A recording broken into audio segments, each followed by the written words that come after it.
kulankeeni labaad ee kulamadii joogtada ahaa dayowga Maxamed Cali Jabarti iyo diin xumada Shiicada. waxaan kulankii hore kaga soo hadalnay Shiicadu waxa ay ka aaminsan tahay Allah subhanahu wa ta'ala. waxaynu soo tilmaanay Shiicadu inay aaminsan tahay al-hulul wal ittihad.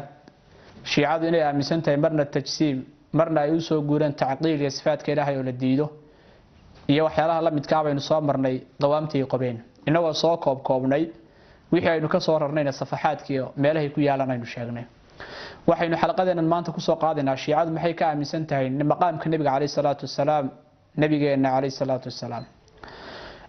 waxay aaminsan yihiin Shiicadu dabcan markaan Shiica itlaaqa Shiica way tira badan tahay laakiin waxaan u jeednaa Shiicada raafidada la yiraahdo ama isna cashariyada la yiraahdo ama imaamiyada la yiraahdo oo 12 imaam aaminsan waa nimanka hadda caalamka islaami qaybo kamid ah rabeen isku ballaariyaan oo Iran looga taliyo iyo meelaha la midka ah. waxa jirtay mesela walaw qayb kamid ay qabtay inay qabeen nabiga Kaleey Salaatu Wasalaam risaaladii loo dhiibay inaan asaga lagu wadin ee Cali loo waday markii hore. saadalada Jibriil Kaleey Salaam oo kula qaldamay isla markaana uu u geeyay meel aan loo wadin. firqada quraabiyada la yiraahdo mesela qabtay ayaguna markay kutubtooda ku soo raraan ma inkiraan oo ma diidaan kuwa isna cashariyadu. dadka soo raray mesela waxa kamid ah Khumeini oo imaamkoodii ahaa ayaa soo raray mana diidin. wuxuu yiri hadal ka dambeeyo ka bacay badan oo wuxuu leeyahay law dhahara Ali qabla an-nabiy la adhara shariica.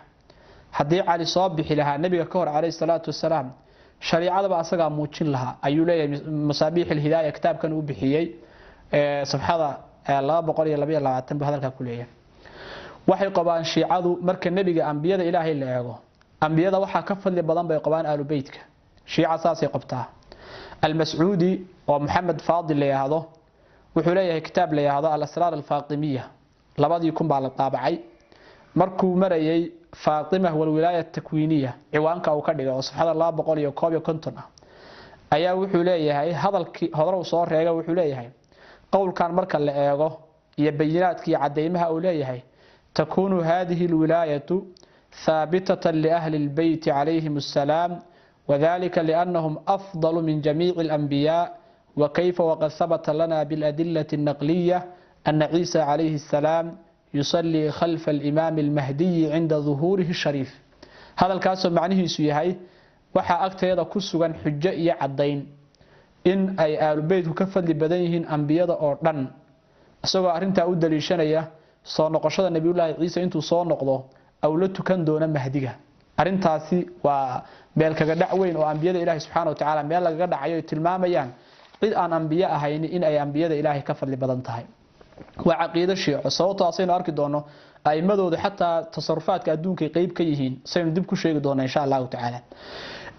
shaykhoodii al-Mufiid loo oran jiro hore u soo sheegnay in magaciisa la yahay Muhammad ibn maaratay al-Mufiid caan ku ah ayaa wuxuu leeyahay waxaan la oran jiray waqtigiisii ilayhi intahat ri'asatu al-imamiyya imamiyada maaratay ri'aasadoodu asay ku dhamaatay ayaa wuxuu leeyahay waqad qata'a qawmun min ahli al-imamati بفضل الأئمة عليهم السلام على سائر من تقدم من الرسل والأنبياء سوى محمد صلى الله عليه وسلم.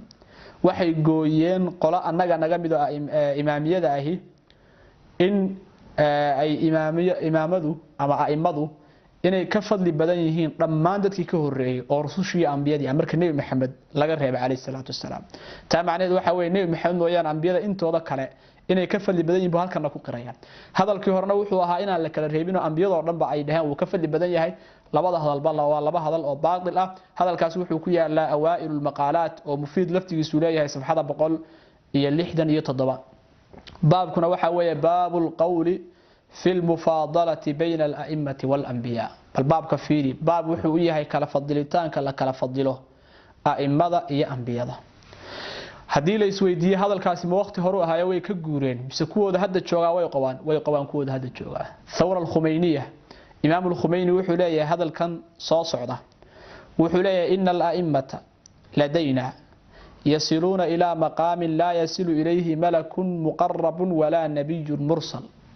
wuxuu leeyahay a'immadu agteeda waxay gaaraan maqaam iyo boos awsan gaarin malag ilaahi loo dhaweeyay iyo nabi la soo diray midna hadalkaasi wuxuu ku yaala al-xukuuma al-islaamiyya kitaabkiisa leeyahay safxada 52 dabcada dhahraan oo 1979 miilaadiga la taabacay sidoo kale Khumeini wuxuu sheegay nabigu kaleey salaatu wasalaam inuu san risaalada dadka wada gaarsiinin ilaahayna inuu soo diri doono aakhirka qiyaam saacaha markuu soo dhow yahay cid gaarsiisa risaaladii oo dadka wada gaarsiisa wuxuu leeyahay النبي صلى الله عليه وسلم يبلغ جميع ما أرسل به لأن الفرصة لم تسنح له نبي ما وذا جارسين ضدك وحي الله صادري صوت فرصة أمي وذا سامحين وعمل كجدع نبي عليه الصلاة والسلام يلا جدعي وحي إلهينا وحي صادر دون آخر الزمان من يبلغ عن الله عن المسائل التي لم يبلغ النبي صلى الله عليه وسلم كشف الأسرار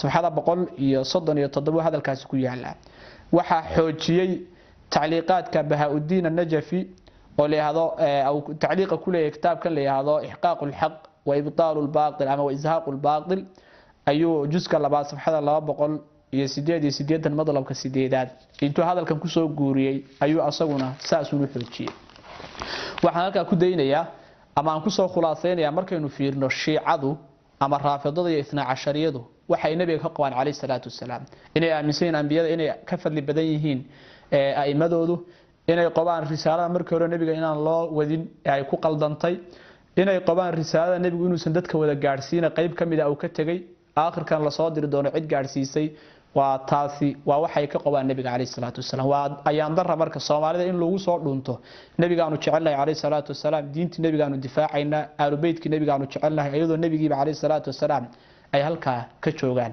xalqada labaad maantu insha Allah ta'ala halkaas haynoo joogto.